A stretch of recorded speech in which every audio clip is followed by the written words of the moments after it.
Whoops. All right, I'll wait for people to get in here.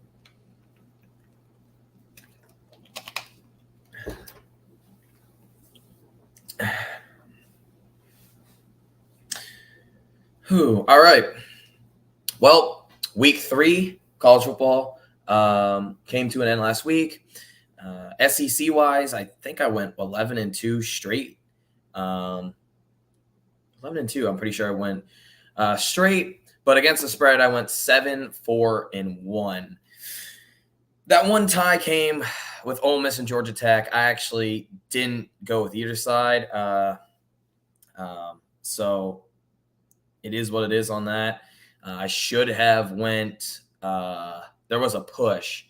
I should have took Ole Miss in the points. Ole Miss won 42-0. We'll talk about Ole Miss soon.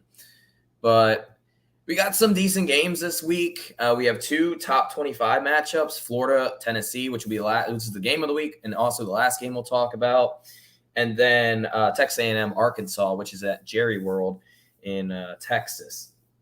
But we have a couple good games. Like I said, I'll show you my against the spread last week, 7-4-1. That's not bad at all. Had that one push, is what it is. Like I said, straight, I think I went 11-2. I got the LSU Mississippi State game wrong. And which one? I don't remember the other one I got wrong, but I'm pretty sure I went 11-2 straight. Straight doesn't really matter, especially. Well, I guess it does matter, but against the spread is what we're trying to aim for. 7-4-1 is not that bad. So this week, we have a couple, cupcake games we can talk about. Ole Miss Tulsa will be an interesting game. Tulsa has the leading passer in the country, Davis Brin. I think he's throwing for somewhere over 1,200 yards passing, averaging 400 yards passing per game. Tulsa's a pretty good team. But Ole Miss's defense has been really, really good. They're giving up about 10 points per game. Actually, they're giving up in single digits. One of the better defenses in the SEC, kind of a surpriser. Offensively, they've been kind of flat until last week. They were able to run all over Georgia Tech. I told you Georgia Tech was a pretty bad team, but I didn't expect a 42-0 beatdown and a shutout. That should be a relatively interesting game, especially with how good Davis Brin has played for Tulsa. And is it Stokes? Stokes, the wide receiver, one of the best group of 5 wide receivers. But I need Ole Miss's passing game to start pumping up. But that's one of the games. Georgia and Kent State. It's a cupcake matchup. Mississippi State and Bowling Green. Watch out for Bowling Green. Bowling Green pulled a giant upset last week on the road. They beat, I think, was it Marshall? A team that beat Notre Dame. I'm pretty sure Bowling Green went on the road, beat Marshall after getting absolutely demolished a week prior to that. But Mississippi State, after kind of a devastating, or not devastating, but an emotional loss, they looked like they were going to win that game until that muff punt happened. But then they got outscored they got outscored 21-0 in the second, or the last, 18 minutes of play, because LSU scored with like a minute left, something like that. Kentucky and Northern Illinois. Northern Illinois lost on the road. Guess what? Oh, I forgot to put this up there. I actually called that game 100% correct. Took Vandy 38-28 on the road against Northern Illinois. Vandy won. They covered and won exactly 38-28. Shout out to me for that. Another thing that I got to talk about. Well, Mike, we'll talk about that later on when I get to the Texas A&M game. So stay tuned for that. But anyway, like I was saying, the Vandy, I got that one correct. And then my best play last week, I took Florida minus 21 against South Florida. Florida did not cover the 21. They almost lost that game, ended up only winning by 3. So that was a disappointing game for Florida. LSU, New Mexico. I was thinking about taking the over in that game. It's only at 44. LSU's defense is really good. I just think LSU can score more than 40. But it is what it is. So here's my cupcake matchups. I'm taking all of these teams to cover. Georgia over Kent State, that's 45. I think Georgia can cover that. Kentucky, this one, this will be close. 26.5 against Northern Illinois. If you want my scores, I have Georgia 56-3 over Kent State, Kentucky 41-10 over NIU. Who else do I have here? Ole Miss. I just talked about Ole Miss 45-10. I am respecting that defense. I do respect Davis Brent. I know he leads the country in passing yards, and Stokes, one of the better wide receivers in group of 5. And by as well, Kamari Stokes needs to be talked about more because I think he's averaging over 130 yards per game receiving. But I am going to respect Ole Miss's defense. I think their offense, especially against a average to below average Tulsa defense, and they're going to score just fine. 45-10, that covers that. And Ole Miss is only a 20.5 point favorite. And then I have LSU over New Mexico. New Mexico is pretty bad. I know they just lost at home against Boise State. I have LSU 42-7. That spread is 31.5. So I'm on that one. And then Mississippi State, I have over Bowling Green. I think it's 45-10 as well. Let's get to South Carolina. I'm taking Charlotte to cover 23.5 over South Carolina. Outright, I have South Carolina winning. I do not trust this offense just yet. I think South Carolina's offense has been a letdown.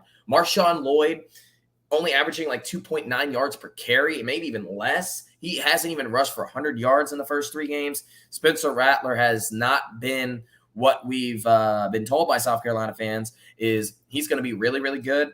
Kind of disappointing so far. In fact, very disappointing, especially against us, UGA. He's throwing off his back foot, making terrible reads. I know he had a lot of passing yards coming in, but this offense has not been the same.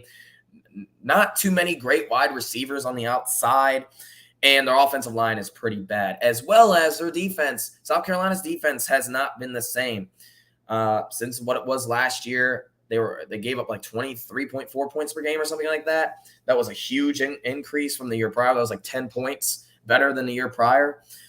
I got South Carolina winning 35-16, but watch out for Charlotte. Charlotte is not a terrible team. I know they come in 1-2 or 1-3. Their offense is relatively good. They have a good head coach. A lot of people are eyeing. I think his last name's Leary, the Charlotte head coach. He's a young guy with a lot of with a great offensive mind. But I'm going to take Charlotte to cover this 23.5. I want to see what Coach Beamer has in store, especially after 2 very disappointing finishes. But next, let's talk about Alabama Vanderbilt. Vandy, let's just say this. Vandy has played a lot better than what people thought. I'll put up my score prediction right here, 52-14. Vandy just doesn't have enough depth. Mike Wright played really, really well in the first 2 weeks. I think he got benched against Wake Forest. Their backup quarterback played last week, I'm pretty sure. Don't quote me on that. But Vandy doesn't have enough depth yet. Shout out to Vandy, though. This is the first time since I think 2019 that they won't finish with double-digit losses. So that's a plus side. And to be real, Vandy's not the worst team in the SEC, in my opinion. I think it's Missouri. I think Auburn. We'll talk about both these 2 teams. Auburn has a shot. I think Vandy might be a little bit better than those 2 teams. But I got Alabama winning this game, not covering 41. I'm going to take Vandy in the points, barely though. They just don't have enough depth to compete with a team like Alabama. Bryce Young should have a relatively good game. We saw Vandy. Vandy did they cover? No, they did not cover against Wake Forest. Lost by 17. The spread was 13.5, something like that. I know I took a Vandy outright. I actually almost placed the bet Vandy money line. Go figure on that one. They lost by 17. But if this is Vandy last year, are they really losing by just 17? I know that's not really something to be proud of, but you can see improvement with Vandy's offense and defense. Their defense as a whole isn't that great. Their offense is a lot better than last year. But I think they'll put up maybe 14 points, maybe a touchdown or 2 in garbage time. I want to see Jermaine Burton start going off for Alabama. Maybe Gibbs gets a couple more carries in this game. McClendon as well. Maybe Will Anderson goes off, hopefully. He's one of the better players in college football. Hasn't really looked like it to be real for the first 3 weeks. He does have a pick six. I think he had against UL Monroe. But I got Alabama winning this game, but Vandy barely covering. Next game, Auburn. Goodness. Auburn and Missouri. Auburn is actually a 7-point home favorite. The over-under in this game is kind of high, 51.5. I don't think they're respecting Missouri's defense, and I would understand that. But to be honest with you, Auburn's offense is one of the worst in the SEC. Both these teams have similar losses, except Missouri lost to Kansas State, who just lost to Tulane. And Auburn just lost at home to Penn State, who I think is a top 10 team, a borderline top 10 team. I also think Penn State is going to give Ohio State a game and might actually beat Ohio State. In fact, I'm actually going to take Penn State money line to beat Ohio State. But this is an SEC video. This is kind of a trap spread, mainly because Auburn's a 7-point favorite. A lot of people thought Missouri would be the second worst team in the SEC, while Auburn was staring around 6-7 wins. I don't think that's the case this year. I think Auburn is much worse than what I thought. I had Auburn at 5-7. I don't even think they'll get to 5-7. I've seen what I needed to see in the first 3 weeks. Quarterback play, not good. Tank Bigsby was, I think, good in one game. Obviously wasn't a factor last week. Offensive line hasn't been playing good. Wide receivers are just not up to par. Defensive turnaround to defensively. They started well the first 2 weeks, but really last week, it was mainly because of their offense not being on the field. The defense out in the field for majority of the game. But their defense just didn't look good, had a lot of holes in the secondary. This is not a good Auburn team. I honestly believe Brian Harsin is probably out the door. It's just a matter of time when. If Auburn loses this game, they have to fire him. Missouri is not that good. Missouri had a great week 1 game against Louisiana Tech. Won that game 52-24. They were up 52-17. Clemson, Louisiana Tech took Clemson to about the third quarter.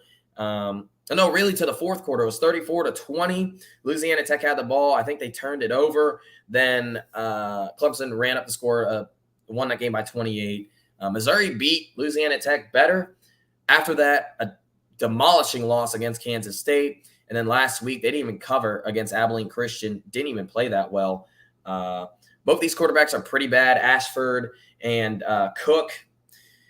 I don't know what to expect for this game. I went with Auburn. Auburn's a home team. I have Missouri covering. Again, I think this is a kind of a trap game if you're looking at spread-wise. I'm going to go Missouri in the spread. Another trap game. This is in the Big 12. If you want to make some money, Baylor and Iowa State. Iowa State is a 2-point home favorite, and a lot of people are scratching their head about that. It's similar to last year when Iowa State was actually a road underdog to Baylor. Baylor was 3-0. Iowa State was ranked top 14. Baylor won that game outright. That's literally the opposite this year. Baylor is actually the underdog, ranked top 20. Iowa State is the favorite. A lot of people are jumping on Baylor money line or taking Baylor in the point. Well, basically Baylor money line. And I think that's a trap. I also think this is a trap game. I honestly couldn't see either one of these teams blowing each other out. I don't think either one of these teams are good enough to. I think they are honestly even. So I'm going to go Auburn by a field goal. I think they do just enough offensively and contain Missouri's defense or Missouri's offense just enough. So got a 20-17 Auburn win. Let me get to the comments real quick. Are you Tyler P. that destroyed? That was me a long time ago against Pigskin Pete. Yes, that is me. Thank you, Kobe, by the way. Oh, you're taking Baylor. See, I think that's the trap. Iowa State is the favorite. I know this is SEC, but I'm just throwing this out there because we're already almost we have 2 more games to talk about for the SEC. They're both the top 25 matchups. But I'm telling you, that's the trap. we're about to talk about this game anyway. So what are Texas A&M advantages against Arkansas? Well, number one, their defense. Texas A&M has one of the best pass defenses in the country. Rush defensive wise, A&M hasn't been the best, but that's DJ Durkin for you. He runs that 4-2-5. That 4-2-5 scheme defensively. He did that at Ole Miss. Ole Miss gave up a lot of yards. A&M is giving up quite a bit of yards this year. I think I should have looked this up. I know they're giving up like 180 yards rushing. That's pretty bad. That's in the 80s. That's actually 83rd in the country. But their pass defense has been pretty good. Look what they did against Miami last week. They held TVD or Tyler Van Dyke to 21 of 41 for like 220 yards. That's a lot of pass attempts, as well as their defense was on the field the entire game again. That's what Texas A&M cannot afford against a team like Arkansas. They cannot get gashed. Rocket Sanders is one of probably the most underrated player in the country. He's averaging over like 150 yards of total offensive game. He's averaging like 8.5 yards a touch or something like that. I'll talk if you want my lock of the week. My lock of the week. If it's SEC, I'll talk about that in a second.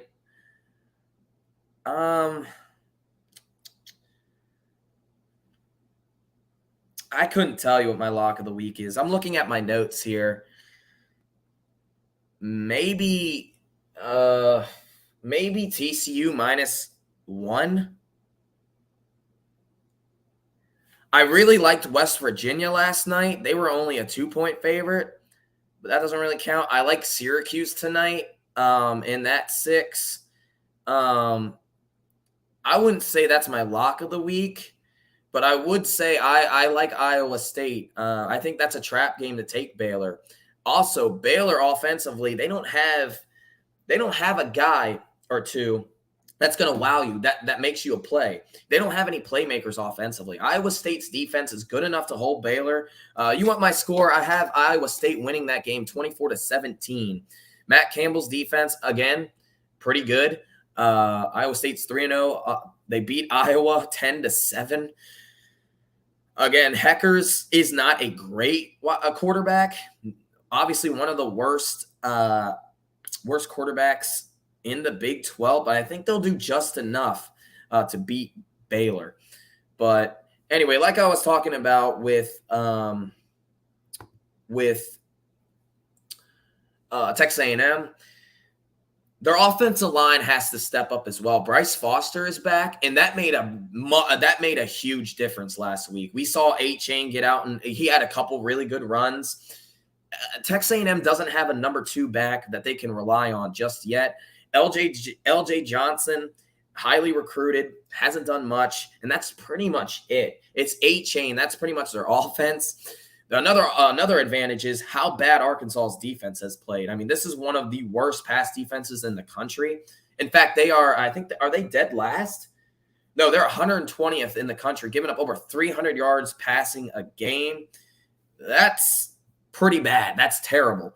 If not, again, they are in that 3-3-5 defense. So of course, they're going to give up yards as well. Or that's a structure-wise. But if you watch them against Missouri State, they looked absolutely terrible last week. It wasn't a miracle win. It was, them coming together. They're just way more talented than Missouri State. Missouri State is a top 5 FCS team. If you're a top 10 team, you should not be only beating them by 11. But anyway, so Texas A&M, I think their advantage is their defense, obviously.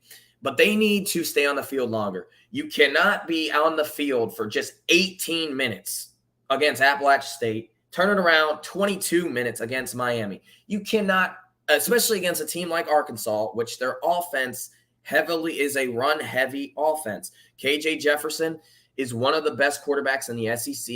He's played really, really well.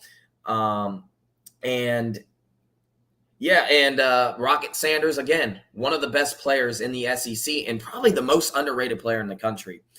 We'll get to the Florida game after I predict this one. Who am I going with? A&M is a 2-point favorite. I took A&M in the points last week. A lot of people called me crazy. Look what happened. A&M's defense stepped up when it mattered most. And that's what I think is going to happen this week. I think Texas A&M is going to, once again, win. This is not an upset, by the way. A&M is a 2-point favorite. The over-under is set at 50. I'm going to take the under. I think in order for Texas A&M to win, they're going to have to, obviously, keep this game, lower possessions, and their offense is going to have to be on the field longer than Arkansas's. That's just going to – if Arkansas is out on the field longer than Texas A&M, their defense is going to wear out, and Arkansas is going to win this game by two possessions, because Texas A&M's offense is not structured good enough to compete at a high level against a high quality offense like Arkansas. I think they'll limit possessions. I think 8-chain is going to be a huge factor, but I think Max Johnson is going to make enough throws because of how bad Arkansas's defense is this year, specifically their pass defense. Their rush defense is not terrible. I think they're giving up like 140, 130, 120, something like that, yards per game. That's not bad, but it's their pass defense. Max Johnson, I think Arkansas is going to make him look like a really good QB, and I think Texas A&M pulls off the victory 24-20 in Jerry World against Arkansas. So here we go. Here's the game of the week.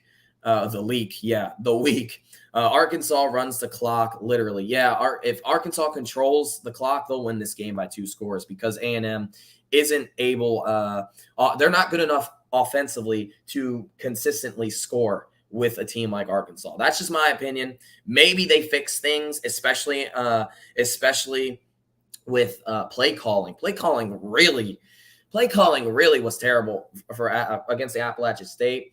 It was just good enough offensively to beat Miami, and their defense is the story. Texas A&M is going to win games because of their defense, not their offense, and I think they do it again. I like Texas 8-4. If Texas A&M wins this game, I think they get to 9-2, which would be huge. I told you guys last week. I know it's a gimmick. A&M's 8-4 every year, but this team next year, they are extremely talented. Look at all the freshmen and sophomore that play defensively and offensively. They bring all those guys back, sophomore, juniors, in second and third year starters, or even second stringers, have all that depth. This is going to be a dangerous team next year. But anyway, let's get to the Let's get to the Florida-Tennessee game. This is a huge game. This is why this is the game of the week. This is a program-defining game for Tennessee specifically. If you go back to the last 19 attempts that they played against Florida, I think Tennessee is 1-18. They've only beaten Florida once, and that was with Butch Jones in a comeback victory where they were down, 21-7, 28-14. They were down 2 scores. This is a different Tennessee team this year. Josh Heupel has Hendon Hooker playing like a really, really, really good quarterback. The defense is playing exceptionally well, and the curse. And their offense, like I said, it's top 10. It just is what it is. Can Florida play like they did against Utah? When they got gashed up the middle running the football.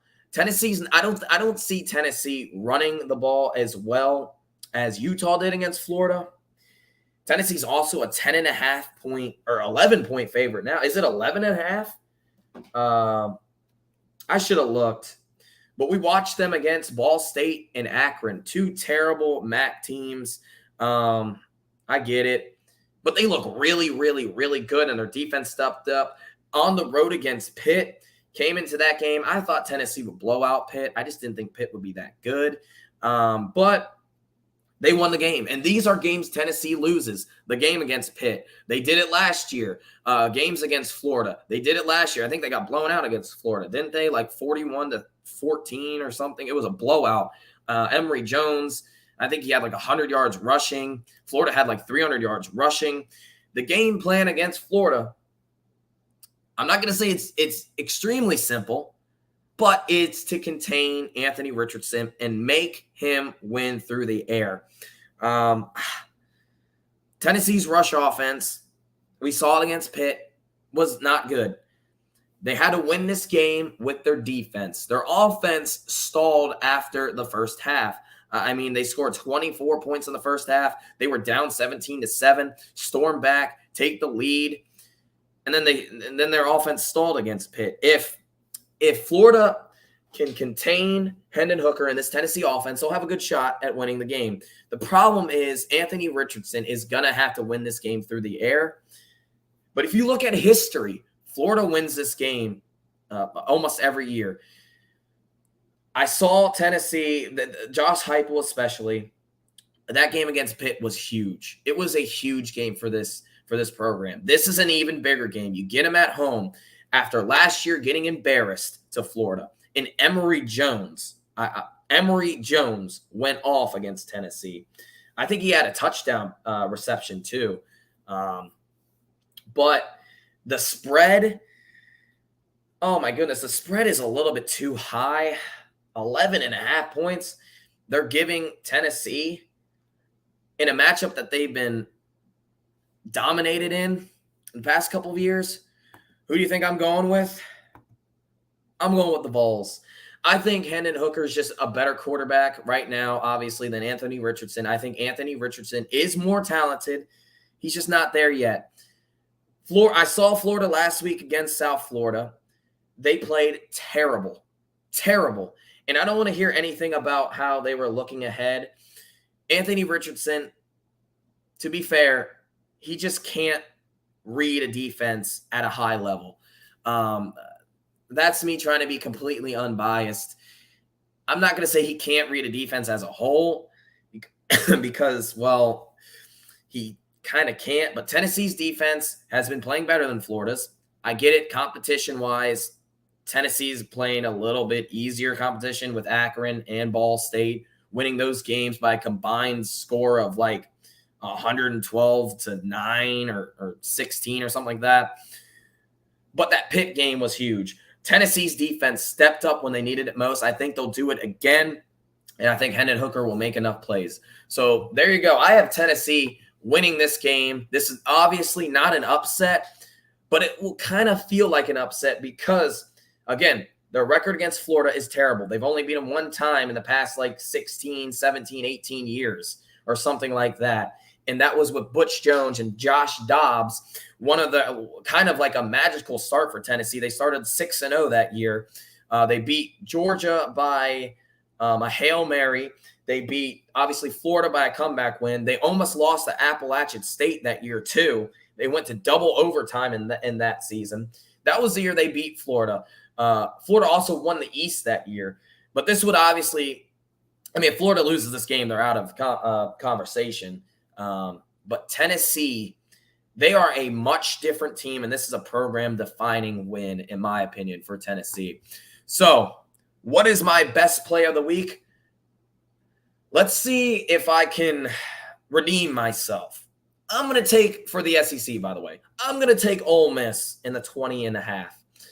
Ole Miss's defense, like I said earlier, has played really, really well, especially their defense as a whole, mind you, especially last week. And their offense, their rush offense is insane. They had like 330 yards rushing against Georgia Tech. Clemson couldn't really run the ball on Georgia Tech. I think Clemson had like 140 yards rushing in a neutral sighting game. It was basically a Clemson home game. I know it was in Atlanta, which is even more embarrassing for Georgia Tech. That's how bad Georgia Tech is. They are one of the worst Power 5 teams in the country. If you look at Ole Miss's schedule, their hardest game was Troy. They struggled in that game too. They didn't cover. I think Jackson Dart starts to step up, especially against a bad Tulsa defense. They're not terrible. They're not bad. They're below average. A below average Tulsa defense. Davis Brin, though, he's going to be the problem. I think they contain him just enough to cover that 20.5. I had them blowing out Tulsa. Come to think of it now, they might surpass 20. Can Ole Miss surpass if Tulsa did score 20, can they surpass 42? Yeah, I think they can. But there you go, guys. That's my spread of the week for the SEC. Chris is going with Florida. See, this is a tricky game because of what we saw with the sample size last week in the week prior against Kentucky. Florida can do anything in both games offensively. Ole Miss coming off momentum. The problem is, I don't know if that's really an emotional win. It's at Georgia Tech. I get it. They just blew them out. And it was 42-0 in the third quarter. They didn't really do much in the fourth because, well, they put their third stringers in. And Georgia Tech just couldn't do anything. I mean, if you watch that first half, that was one of the most pathetic performances I've ever seen from an offense. I mean, they couldn't catch a pass. They couldn't catch a pass. They couldn't run the ball. They were fumbling like crazy. They looked terrible, and that's on Coach Collins. I don't know how Georgia Tech still has him at head coach, but yeah, that's my pick of the week. Again, if you're new, last week I went 7-4-1, had one push. It was with Ole Miss. I'm very disappointed in myself because all I had to do was change it by one freaking point, and I would be 8-4 right now. That's a good record in my opinion. 7-4-1. We'll see what I can do this week. Pretty strong on Georgia. I think Georgia can cover 45. Kentucky's going to be it can't be a push, but it's going to be around that 26.5 against Northern Illinois. Ole Miss, again, that can't be a push because it is 20.5, but it's going to be somewhere around that.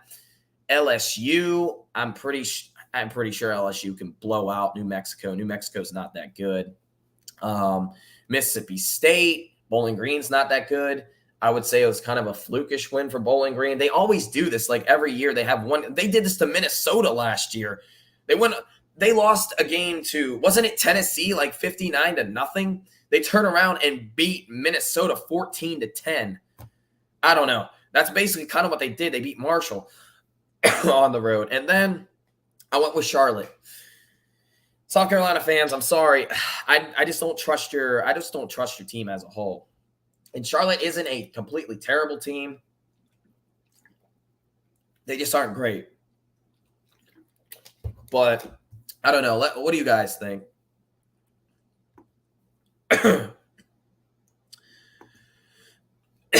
Georgia doesn't cover 45. Well, literally, believe it or not, I actually go to Kent State. Kent State's offense is terrible. I hate even saying that. Kent State is not the same team they were last year. Almost won the MAC. Should have won the MAC, just saying.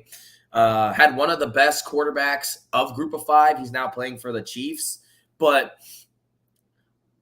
their offense is just not good. And it's a matchup mismatch everywhere. So I think Georgia rolls. It's a noon game. Oh, by the way, I'll be here tomorrow after the game. Around this time, I would say. I might start the stream early, too. But yeah, I got Georgia covering 45.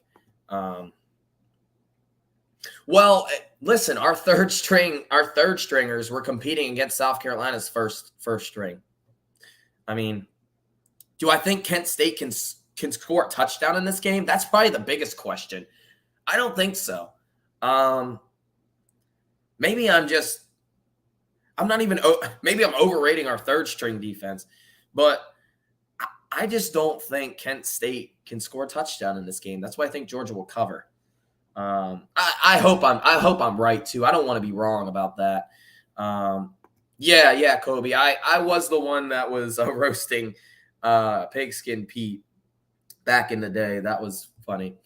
I don't know about my Gamecocks defense, or I don't know about my Gamecocks either as a whole. Yeah, Charlotte just won on the road. Let me tell you who they beat. They beat a pretty good team, too. A pretty good Group of Five team. They went on the road, but I just don't know if I can trust your offense, your team, really, as a whole. After two very disappointing, really three disappointing performances, your offense only scored 21 against Georgia State. You had to rely on 2 block punts. Oh, my goodness, my internet's slow on this. I'm trying to look up who Charlotte just beat. But I hope Coach Beamer is ready because this year for South Carolina is just going to be tough. Your schedule is insane. You got to beat Missouri. You got to beat Vandy. Can you find another win? Maybe Clemson. I don't think Clemson's that good, especially offensively. I think you can compete against Clemson. It depends on Spencer Rattler, but I think. Here's another bold take. I think Clemson might lose tomorrow. I think Wake Forest's offense is really, really good, obviously, but Clemson's offense hasn't really been wowing me. They have a lot more talent than Wake Forest as a whole. I get it. It is on the road. I think it's a sold-out crowd, too, in what's that stadium called? What is that stadium called? I knew it, and I just went out of my brain.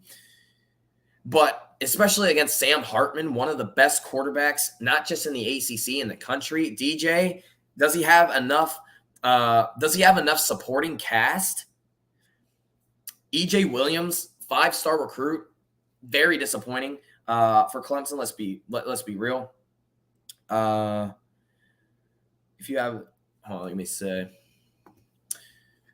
If you have my time. Oh my gosh, I can't read.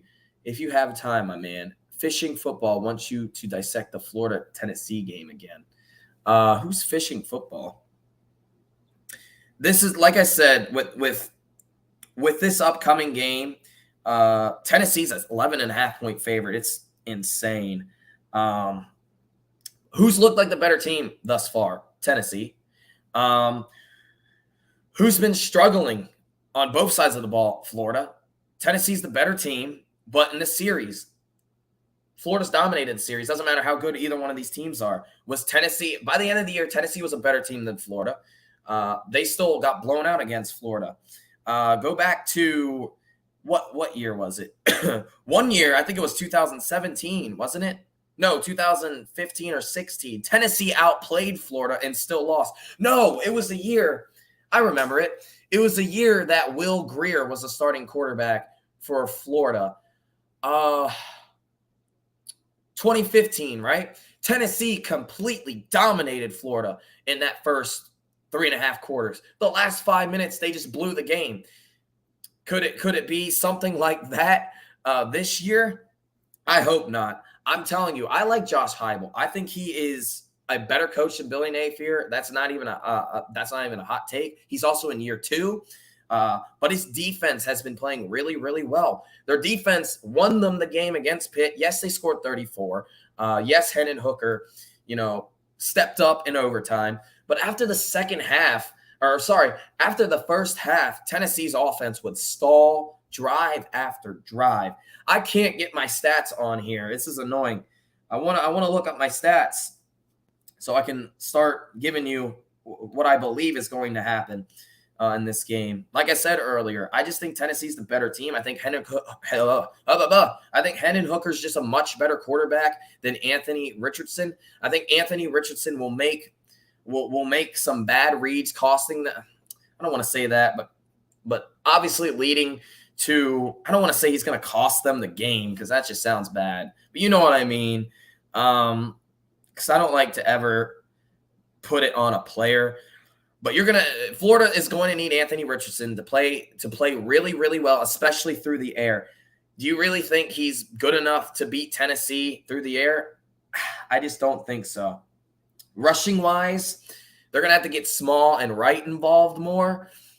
Tennessee's just not a great offensive rush team. You only average 4.2 yards per carry. Florida is I'm not going to say they're a decent rush defensive team. I think that I was kind of impressed, especially in the first half, what I saw against Utah. They shut down Kentucky's rush game. And then South Florida, I don't know what Florida was doing. Were you looking ahead? That's not an excuse, but were you looking ahead, or are you just playing teams close because of coaching? That could honestly be it, not to throw Billy Napier under the bus. But it's just that's not a good look to beat South Florida by a comeback win by a last-second drive. So we'll see on that. But Tennessee, Tillman, I didn't even talk about Cedric Tillman. He's a really, really, really good wide receiver. Can Florida match that as well as Hyatt and extremely fast. Doesn't he run a 4.2 40 or something like that? They got the speed on the outside. If Tennessee involves all their wide receivers, which they will, like Brew McCoy, Tillman, Hyatt, all these guys, it's just I don't know if Florida has enough to beat Tennessee this year. I like Tennessee. I could actually see Tennessee blowing out Florida, but I think Billy Napier will keep it closer. But Georgia's here, guys. 1 watching and only 2 likes. That's crazy. I love George. If AR-15, unfortunately, we're not allowed to call him that anymore. Well, I guess we could, but that's not his name anymore.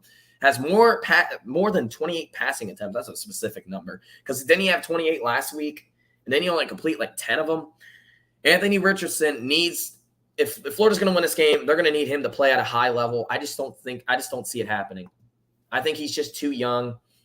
It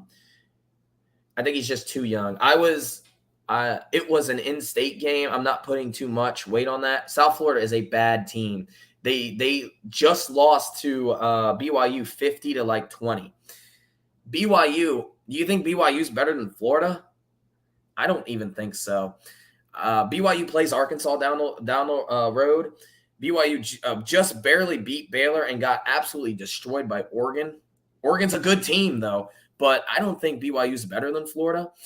That was just a sloppy performance by Florida. That's why I put a lot of weight on that. Got a wish version. Oh, yeah, I know what you're talking about. Number 21.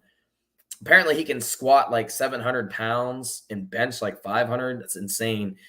He's really, really good. In fact, he just took the defensive tackle job, nose tackle job from a veteran Florida, because Gerwin Dexter is the defensive tackle, but he just stole the job, I think.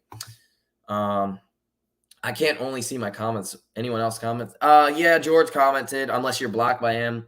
Mike commented. But yeah, guys, anything else you guys want to talk about before I head out here?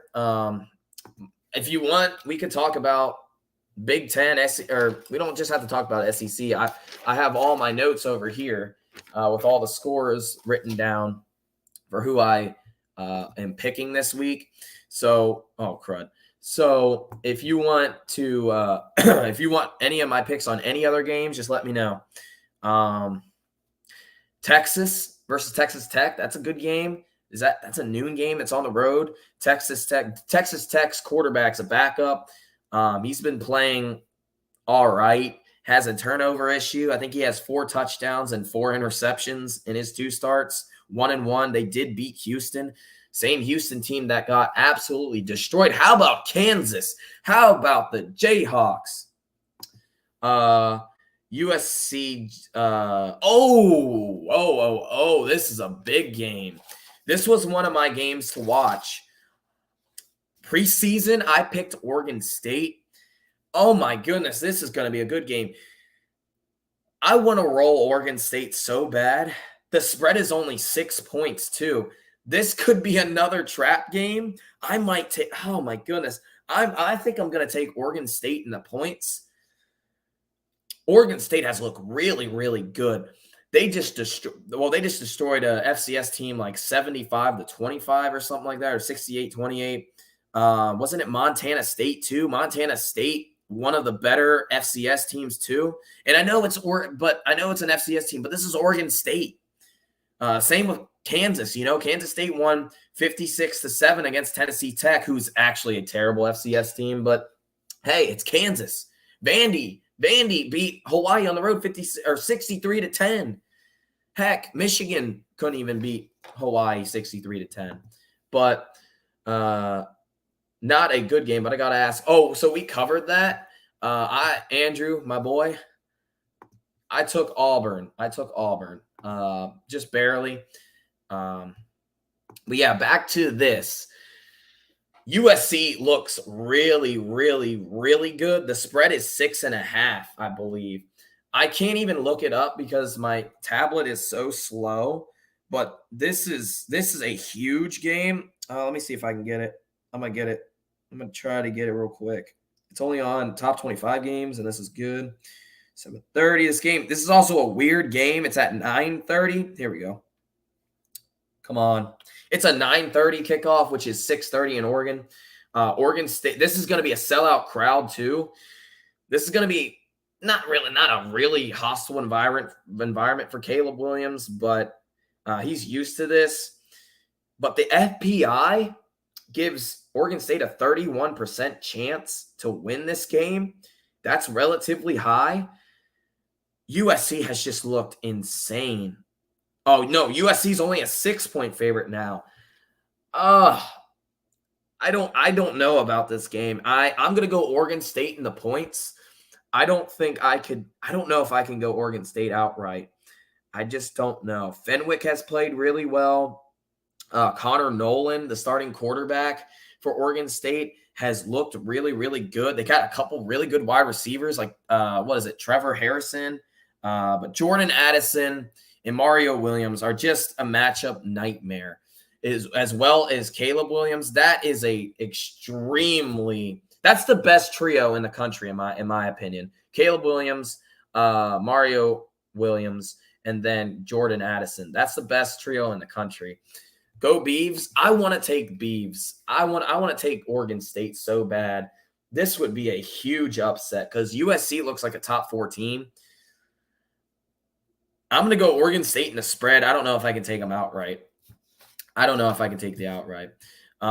Give me USC. Oregon State isn't sneaking up on USC. Maybe if they played later in the season. No, I think by the end of this year, USC is going to be they're going to be even better than what they are now.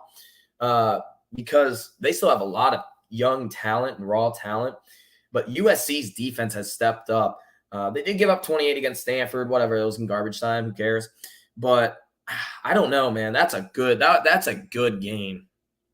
Mark Rogers should pick up fishing football as y'all's Florida's consultant. He's awesome. Well, tell him to hit up Mark Rogers. Email Mark Rogers.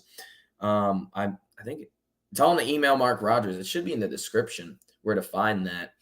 But any other game you guys want to talk about? Andrew will be at that game. Oh, man, that was tough. Y'all blew a 28-3. Oh, this one. Yeah, I wouldn't touch this game either. This is an interesting game. Of course, Drew Pine is the starting quarterback for Notre Dame. Notre Dame's offensive line has not looked the same. Sorry. UNC. Yeah, I agree with you on that. I think USC will definitely get better too. This game could go either way. I'm taking Notre Dame, surprisingly.